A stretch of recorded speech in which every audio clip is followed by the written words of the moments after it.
Hello, പുതിയ വീഡിയോയിലേക്ക് എല്ലാവർക്കും സ്വാഗതം. ഇന്നൊരു കമന്റ്സിന് റിപ്ലൈ കൊടുക്കുന്ന ഒരു വീഡിയോ ആണ് കേട്ടോ. ഒത്തിരി നാളായി ഈ വീഡിയോ ചെയ്യണമെന്ന് ഇങ്ങനെ ആഗ്രഹിച്ചിരിക്കുന്നു. ഇപ്പോഴാണ് സാധിച്ചത്. ഞാൻ മുമ്പ് ഒരു 9th മന്തിന് മുമ്പ് ഒരു എന്റെ ഡെലിവറി സ്റ്റോറി ഞാൻ ഇട്ടിട്ടുണ്ടായിരുന്നു. അതിൽ കുറെ അമ്മമാര് കമന്റ്സ് ഇട്ടിട്ടുണ്ടായിരുന്നു. അപ്പൊ എല്ലാവർക്കും ഒന്നും എനിക്ക് റിപ്ലൈ കൊടുക്കാൻ പറ്റിയിട്ടില്ല. പിന്നെ മാത്രമല്ല, ഞാൻ ഡെലിവറി കഴിഞ്ഞ ഒരു 1 ഇയർ ഒക്കെ കഴിഞ്ഞിട്ടാണ് ചാനൽ തുടങ്ങിയതും ഡെലിവറി സ്റ്റോറി ഒക്കെ ഇടുന്നത്. അപ്പം പല സംശയം എനിക്ക് അത്ര കൃത്യമായിട്ട് ഓർമ്മയുണ്ടായിരുന്നില്ല റിപ്ലൈ കൊടുക്കാൻ വേണ്ടിയിട്ട്. അപ്പൊ ഫയൽസ് ഒക്കെ നോക്കിയിട്ട് റിപ്ലൈ കൊടുക്കണം എന്ന് ഒത്തിരി നാളായി വിചാരിക്കണം. അപ്പൊ ഇനിയും ഇപ്പോഴും അതിന് കമന്റ്സ് ഇങ്ങനെ വന്നുകൊണ്ടിരിക്കുന്നുണ്ട്. അപ്പം ഞാൻ വിചാരിച്ചു ഒരു വീഡിയോ ആയിട്ട് ചെയ്യാം. അപ്പം ഞാൻ കുറച്ച് കമന്റ്സ് ഒക്കെ നോട്ട് ചെയ്ത് വെച്ചിട്ടുണ്ട് കേട്ടോ. ഞാനൊക്കെ നോട്ട് ചെയ്ത് വെച്ചിട്ടുണ്ട്. അപ്പം അതൊക്കെ നോക്കിയിട്ട് എനിക്ക് അറിയാവുന്നതൊക്കെ കമന്റ്സിലൂടെ പറയാന്ന് വിചാരിച്ചു. കമന്റ്സിന് റിപ്ലൈ ആയിട്ട്. അപ്പൊ നമുക്ക് തുടങ്ങാം. കൂടുതൽ ഇങ്ങനെ പറഞ്ഞ് ഇതാക്കുന്നില്ല.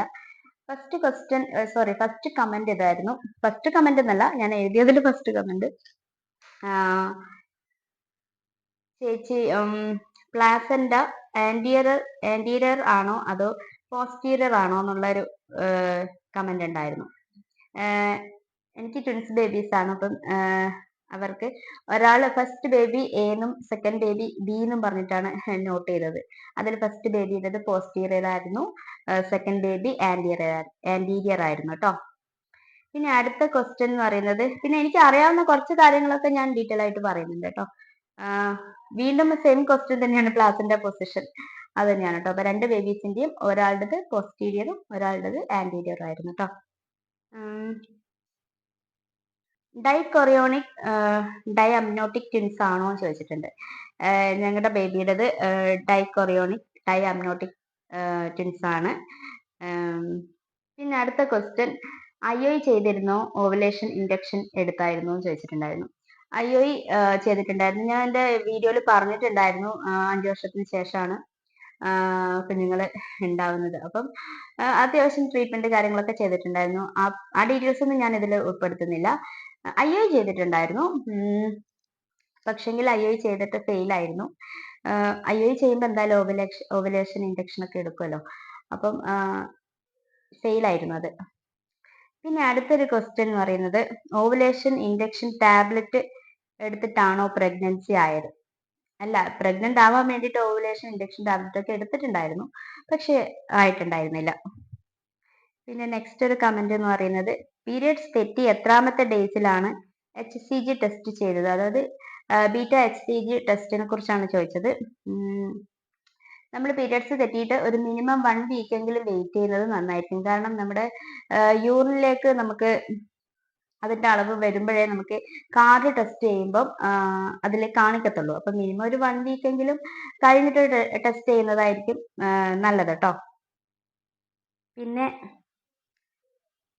അതേസമയം ബ്ലഡ് ടെസ്റ്റ് ഒക്കെ ചെയ്യുകയാണെങ്കിൽ നേരത്തെ അറിയാൻ പറ്റും കേട്ടോ. ഓക്കെ, നിങ്ങളുടെ എത്രാമത്തെ വീക്കിലായിരുന്നു ഡെലിവറി? എൻ്റെ ഡെലിവറി എന്ന് പറയുന്നത്, ഞാൻ സ്കാനിങ്ങിന് പോയതായിരുന്നു. 8th മന്ത് തുടങ്ങുന്നതേ ഉള്ളൂ. അപ്പം അവിടുന്ന് സ്കാനിങ് ചെയ്തുകൊണ്ടിരിക്കുമ്പോഴാണ് കുറച്ച് ഓപ്പൺ ആയിട്ടുണ്ട് എന്ന് മനസ്സിലായത്. അപ്പോഴേ തന്നെ വേഗം ഹോസ്പിറ്റലിലേക്ക് വിട്ടതാണ്. 33 വീക്കിലായിരുന്നു കേട്ടോ എൻ്റെ ഡെലിവറി ഉണ്ടായിരുന്നത്. അവിടുന്ന് കുറച്ച് ദിവസം കഴിഞ്ഞിട്ടാണ് അഡ്മിറ്റായി, കുറച്ച് ദിവസം കഴിഞ്ഞിട്ടാണ് ഡെലിവറി ചെയ്തത് കേട്ടോ. കുഞ്ഞുങ്ങൾക്ക് ബർത്ത് വെയിറ്റ് എത്ര ഉണ്ടായിരുന്നു എന്ന് ചോദിച്ചിട്ടുണ്ടായിരുന്നു. ഫസ്റ്റ് ബേബിക്ക് 1970, സെക്കൻഡ് ബേബിക്ക് 1670 ആയിരുന്നു ഉണ്ടായിരുന്നത്. പിന്നെ നെക്സ്റ്റ് കമന്റ് എന്ന് പറയുന്നത്, എത്രാമത്തെ വീക്കിലാണ് ബീറ്റ HCG 1040 ആയത്? എൻ്റെ ബീറ്റ HCG ഞാൻ ബ്ലഡ് ടെസ്റ്റ് ആയിരുന്നു കേട്ടോ ചെയ്തത്. അപ്പം എത്രാമത്തെ വീക്കിൽ എന്ന് പറയുമ്പം ഏകദേശം ഒരു 4 വീക്ക് ഒക്കെ കഴിഞ്ഞിട്ടുണ്ടാവും. ഒരു 4 വീക്ക്, ഏകദേശം ഒരു 6 വീക്ക് ആവാറായിട്ടുണ്ടാവും. അപ്പോഴാണ് കേട്ടോ. ഹോസ്പിറ്റൽ ബാഗ് എത്രാമത്തെ മാസത്തിലാണ് പാക്ക് ചെയ്തത്?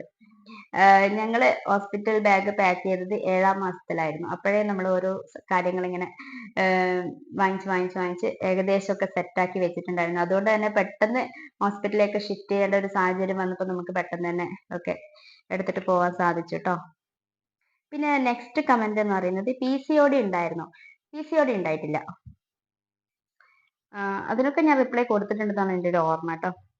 പിന്നെ വീണ്ടും ഒരു ക്വസ്റ്റ്യൻ വന്നിട്ടുണ്ട്. അതേ സെയിം ക്വസ്റ്റ്യൻ, ഓവുലേഷൻ ടാബ്ലറ്റ് എടുത്തിട്ടുണ്ടോ? ഓവുലേഷൻ ടാബ്ലറ്റ് ഒക്കെ എടുത്തിട്ടുണ്ടായിരുന്നു. ട്രീറ്റ്മെന്റ് ഒക്കെ ചെയ്തതുകൊണ്ട് അതൊക്കെ എടുത്തിട്ടുണ്ടായിരുന്നു. വീണ്ടും സെയിം ക്വസ്റ്റ്യൻ ഉണ്ടായിരുന്നു. എത്രാമത്തെ വീക്കിലാണ്? 33 വീക്കിൽ കേട്ടോ. പിന്നെ ഒരു കമന്റ്, MCDA ട്വിൻസ് ആയിരുന്നോ എന്ന് ചോദിച്ചിട്ടുണ്ട്. MCDA എന്ന് വെച്ച് കഴിഞ്ഞാൽ മോണോകൊറിയോണിക് ഡൈ അമ്നോട്ടിക് ട്വിൻസ് ആയിരുന്നു എന്നാണ് ചോദിച്ചത്.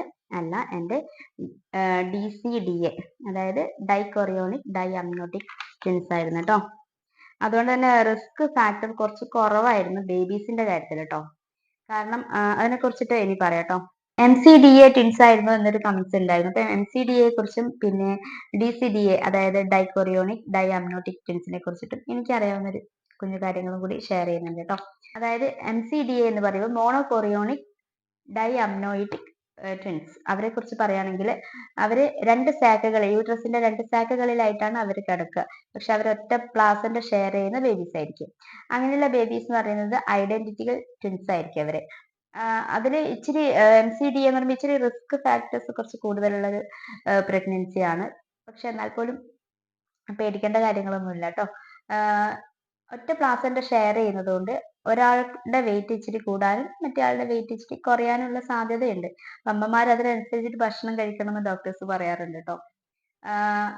ഒറ്റ പ്ലാസന്റ് ഷെയർ ചെയ്യുന്നതുകൊണ്ട് തന്നെ ഒരാൾക്ക് വരുന്ന കുഞ്ഞു ബുദ്ധിമുട്ട് മറ്റേ ആൾക്കും കൂടി കിട്ടാനുള്ള സാധ്യതയും MCDA പ്രഗ്നൻസിയിൽ ഉണ്ടാവാറുണ്ട് കേട്ടോ.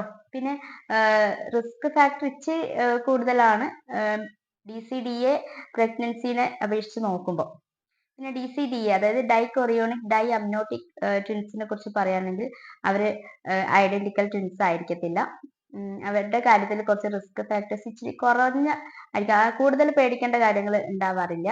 പിന്നെ അവര് രണ്ട് കുഞ്ഞുങ്ങളും 2 പ്ലാസന്റ് ഷെയർ ചെയ്യുന്ന കുഞ്ഞുങ്ങളായിരിക്കും കേട്ടോ. 2 പ്ലാസന്റ് ഷെയർ ചെയ്യുന്നത് കൊണ്ട് തന്നെ അവർക്ക് ഓരോ കുഞ്ഞിനും വേണ്ടുന്ന കാര്യങ്ങളൊക്കെ അതാത് പ്ലാസന്റിൽ നിന്ന് തന്നെ അവർക്ക് നല്ല രീതിയിൽ തന്നെ കിട്ടും കേട്ടോ. അപ്പൊ അമ്മമാർ നല്ല രീതിയിൽ ഭക്ഷണം കഴിക്കുകയാണെങ്കിൽ, അല്ലെങ്കിൽ അവർക്ക് വേണ്ടുന്ന കാര്യങ്ങളൊക്കെ അവർക്ക് 2 പ്ലാസന്റയിൽ കൂടെ തന്നെ ആ കുഞ്ഞുങ്ങൾക്ക് കിട്ടും. ഇതാണ് ഡൈകൊറിയോണിക്കും മോണോകൊറിയോണിക് പ്രഗ്നൻസിയും തമ്മിൽ ചെറിയൊരു വ്യത്യാസം കേട്ടോ. പിന്നെ ഉള്ളതെന്ന് പറഞ്ഞാൽ എനിക്കതിൽ 1-2 കമന്റ്സും കൂടെ ഉണ്ടായിരുന്നു. എൻ്റെ സ്റ്റോറി കേട്ടപ്പം ഒത്തിരി വിഷമായി. സാരമില്ല, എന്നാലും 2 മുത്തുമണികളെ കിട്ടിയല്ലോ എന്ന് സ്നേഹപൂർവ്വമുള്ളൊരു കമന്റ് ഉണ്ടായിരുന്നു. ഞാനത് പിൻ ചെയ്ത് വെച്ചിട്ടുണ്ടായിരുന്നു കേട്ടോ. നമ്മുടെയൊക്കെ സുഹൃത്ത് തന്നെയാണ്. അപ്പോൾ ഒത്തിരി സന്തോഷം. എൻ്റെ സ്റ്റോറി കേട്ടപ്പോൾ നിങ്ങൾക്ക് വിഷമം തോന്നിയെങ്കിലും നിങ്ങൾക്ക് എന്താ പറയാ, നിങ്ങളുടെ സ്നേഹം നിങ്ങളുടെ കമന്റ്സിലൂടെ മനസ്സിലാക്കാൻ പറ്റുന്നുണ്ട്. പിന്നെ അതുപോലെ തന്നെ വേറൊരു കമന്റും കൂടി ഉണ്ടായിരുന്നു. ആ സമയത്ത് ഹസ്ബൻഡ് നന്നായിട്ട് ടെൻഷൻ അടിച്ചു അല്ലേ എന്ന് പറഞ്ഞിട്ട് ഒരു കമന്റ്സ് ഉണ്ടായിരുന്നു. അപ്പൊ നിങ്ങളുടെയൊക്കെ സ്നേഹം എനിക്ക് ആ കമന്റ്സ് വായിക്കുമ്പോൾ തന്നെ മനസ്സിലായി. ഒത്തിരി എന്താ പറയാ, ഒത്തിരി നോർമൽ പ്രഗ്നന്റ് പോലെയല്ല, അതായത് ഒരൊറ്റ കുഞ്ഞ് അങ്ങനെയുള്ളത് പോലെയല്ല. ട്വിൻസ് ബേബീസ് എന്ന് പറയുമ്പം താരതമ്യേന കുറച്ച് റിസ്ക് ഉണ്ടാവും. അത് ഏതൊരാൾക്ക് ചിന്തിച്ചാലും മനസ്സിലാവും. ഒറ്റ ബേബി ഉള്ളത് പോലെയല്ല, അതിന്റെ കൂടെ 2 ബേബീസ് കൂടെ വരുമ്പം അമ്മമാരുടെ കാര്യത്തിലാണെങ്കിലും കുറച്ച് റിസ്ക് ആണ്, കുഞ്ഞുങ്ങളുടെ കാര്യത്തിലും കുറച്ച് റിസ്ക് ഉള്ളത് തന്നെയാണ്. എന്ന് കരുതി പേടിക്കേണ്ട കാര്യങ്ങളൊന്നുമില്ല. നമുക്ക് നമ്മുടെ കൂടെ ഡോക്ടേഴ്സും കാര്യങ്ങളൊക്കെ ഇല്ല. നമ്മള് അങ്ങനെ കൂടുതൽ ടെൻഷൻ അടിക്കേണ്ട കാര്യമൊന്നുമില്ല. പിന്നെ അത് മാത്രമല്ല, BP കുറച്ച് കൂടാനുള്ള ചാൻസും കൂടുതലാണ്. സ്വാഭാവികമായിട്ടും ഒരു കുഞ്ഞായാലും 2 കുഞ്ഞായാലും നമുക്ക് ആ സമയത്ത് ഇച്ചിരി ടെൻഷനൊക്കെ വരുമ്പം ഓട്ടോമാറ്റിക്കായിട്ട് നമുക്ക് ടെൻഷൻ വരും. അപ്പം നമുക്ക് ഓട്ടോമാറ്റിക്കായിട്ട് BP കൂടും.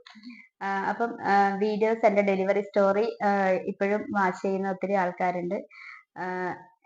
ഇനിയും കമന്റ്സിന് ഞാൻ റിപ്ലൈ തരാൻ മാക്സിമം ശ്രമിക്കുന്നതായിരിക്കും. ഈ കമന്റ്സ് ഒക്കെ ഞാൻ അന്നേരം തന്നെ റിപ്ലൈ കൊടുക്കേണ്ടതായിരുന്നു. എനിക്ക് ഡെലിവറി കഴിഞ്ഞിട്ട് ഒത്തിരി നാൾ കഴിഞ്ഞിട്ട് ഞാൻ ഡെലിവറി സ്റ്റോറി ഇട്ടത് കൊണ്ട് ഫയൽസ് കാര്യങ്ങളൊക്കെ നോക്കി തപ്പി പിടിച്ചിട്ട് റിപ്ലൈ കൊടുക്കണം. കറക്റ്റ് ആയിട്ട് തന്നെ കൊടുക്കണമല്ലോ. അതുകൊണ്ടാണ് പിന്നെ ചെയ്യണം എന്ന് വിചാരിച്ച് ഇത്രയും നീണ്ടുപോയി. അപ്പൊ ഇനിയും വൈകണ്ടെന്ന് വിചാരിച്ചിട്ടാണ് ചെയ്തത്. അപ്പം പ്രഗ്നന്റ് ആയിരിക്കുന്നവരും പ്രഗ്നന്റ് ആവാൻ തയ്യാറെടുക്കുന്നവരും ഒക്കെ സമാധാനപരമായിട്ട് ഇരിക്കുക, എപ്പോഴും ഹാപ്പി ആയിട്ട് ഇരിക്കുക, നെഗറ്റീവ് തോട്ട്സ് ഒക്കെ ഒഴിവാക്കുക. എപ്പോഴും പോസിറ്റീവായിട്ട് തന്നെ ഇരിക്കുമ്പോഴാണ് നമുക്ക് നല്ല റിസൾട്ട് ഉണ്ടാവുക. അപ്പം കുഞ്ഞുങ്ങൾക്ക് വേണ്ടി ഒത്തിരി കാത്തിരിക്കുന്ന ഒത്തിരി ആൾക്കാരൊക്കെ ഉണ്ട്. ഞാനൊക്കെ ആ 5 വർഷത്തിലേക്കുള്ള യാത്ര എന്ന് പറയുന്നത് തന്നെ ഒത്തിരി മാനസികമായിട്ടൊക്കെ വിഷമിച്ച് നടന്ന ഒത്തിരി സമയമായിരുന്നു. അപ്പം ഞാൻ ആ സമയത്തൊക്കെ ഇച്ചിരി നെഗറ്റീവായിട്ട് തന്നെ ചിന്തിച്ചു. അങ്ങനെയൊക്കെ യാതൊരു തരത്തിലുള്ള പ്രതീക്ഷകളും ഇങ്ങനെ ഇല്ലാതെ പോകുമ്പോൾ നമ്മൾ ഓട്ടോമാറ്റിക് ആയിട്ട് അങ്ങനെയൊക്കെ ചിന്തിച്ചു പോകും. പക്ഷെ അതൊക്കെ നമുക്ക് പോസിറ്റീവ് റിസൾട്ട് തരുന്നതിനേക്കാളും കൂടുതൽ നമുക്ക് നെഗറ്റീവ് ആയിട്ടാണ് ബാധിക്കാന്ന് ഞാൻ മനസ്സിലാക്കാൻ കുറേ അധികം വൈകിപ്പോയിട്ടുണ്ടായിരുന്നു. കാരണം ആരെങ്കിലും എന്തെങ്കിലുമൊക്കെ ജസ്റ്റ് പറയുമ്പോൾ തന്നെ ഞാൻ ഒത്തിരി വിഷമിക്കുകയായിരുന്നു. ഒരു കുഞ്ഞിന് വേണ്ടി അത്രയും ആഗ്രഹിച്ചിരിക്കുന്ന സമയത്ത് ആരെങ്കിലുമൊക്കെ എന്തെങ്കിലുമൊക്കെ പറയുമ്പോൾ അത് ഭയങ്കര മാനസികമായിട്ടുള്ള ഭയങ്കര ഒരു വിഷമാണ്. അപ്പം എല്ലാവർക്കും കുഞ്ഞുങ്ങൾ ഉണ്ടാവട്ടെ. എല്ലാവരുടെ ആഗ്രഹങ്ങളും സാധിക്കട്ടെ. അപ്പം പുതിയൊരു വീഡിയോ ആയിട്ട് കാണാം. നെക്സ്റ്റ് വീഡിയോ ആയിട്ട് കാണുന്നവർ എല്ലാവർക്കും